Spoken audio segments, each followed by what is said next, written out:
प्याज के भाव में आज एक बार फिर 100 रुपये से 200 रुपये प्रति क्विंटल तक की तेजी देखने को मिल रही है। जैसा कि हमने आप लोगों को पहले ही ट्रेंड लाइन और बाजार के समीकरण के आधार पर बताया था कि मध्य अगस्त के आसपास प्याज का बाजार 2300 रुपये की ऊपरी रेंज को तोड़कर इसके ऊपर निकलता हुआ दिखाई दे सकता है। अब आप स्वयं देख सकते हैं कि मध्य अगस्त आते आते बाजार किस तरीके से 2300 रुपये के स्तर के पार निकलता हुआ और अच्छी तेजी दिखाता हुआ नजर आ रहा है। इसी प्रकार की तेजी को हम पक्की और टिकाऊ तेजी कहते हैं। पक्की और टिकाऊ तेजी का मतलब केवल एक दो दिन भाव बढ़ जाना नहीं होता, बल्कि बाजार का हर अगला मजबूत स्तर पिछले स्तर से ऊपर बनाना होता है। यानी बाजार में बीच बीच में थोड़ी बहुत मुनाफा वसूली या करेक्शन देखने को मिल सकता है, लेकिन अगर बाजार अपने महत्वपूर्ण सपोर्ट स्तरों पर टिकता है और वहां से दोबारा ऊपर की तरफ बढ़ता है तो यह तेजी के मजबूत होने का संकेत माना जाता है।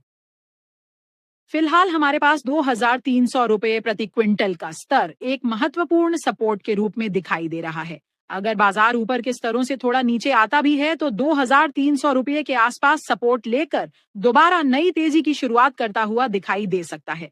इसलिए आने वाले दिनों में केवल यह देखना महत्वपूर्ण नहीं होगा कि प्याज का भाव कितने रुपए बढ़ा या घटा, बल्कि सबसे महत्वपूर्ण बात यह होगी कि बाजार किस स्तर पर सपोर्ट लेता है और क्या लगातार पिछले स्तर से ऊपर के नए स्तर बनाता है।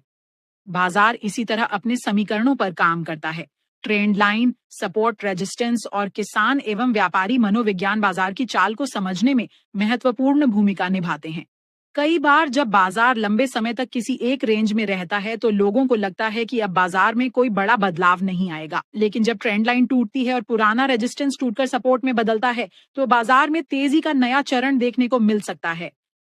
जो लोग यह मानते हैं कि बाजार में ट्रेंड लाइन, सपोर्ट और मनोविज्ञान काम नहीं करते हैं, उन्हें हमारी पिछले 2-3 महीनों की साप्ताहिक रिपोर्ट को एक बार जरूर देखना चाहिए। उन रिपोर्टों में हमने बाजार की चाल, ट्रेंड लाइन और अलग अलग महत्वपूर्ण स्तरों को लगातार समझाया है। अगर आप उन रिपोर्टों को वर्तमान बाजार के भाव से जोड़कर देखेंगे तो आपको समझ में आएगा कि बाजार किस तरीके से पहले एक रेंज बनाता है, फिर उस रेंज को तोड़ता है, पुराने रेजिस्टेंस को सपोर्ट में बदलता है और उसके बाद नई दिशा में आगे बढ़ता है।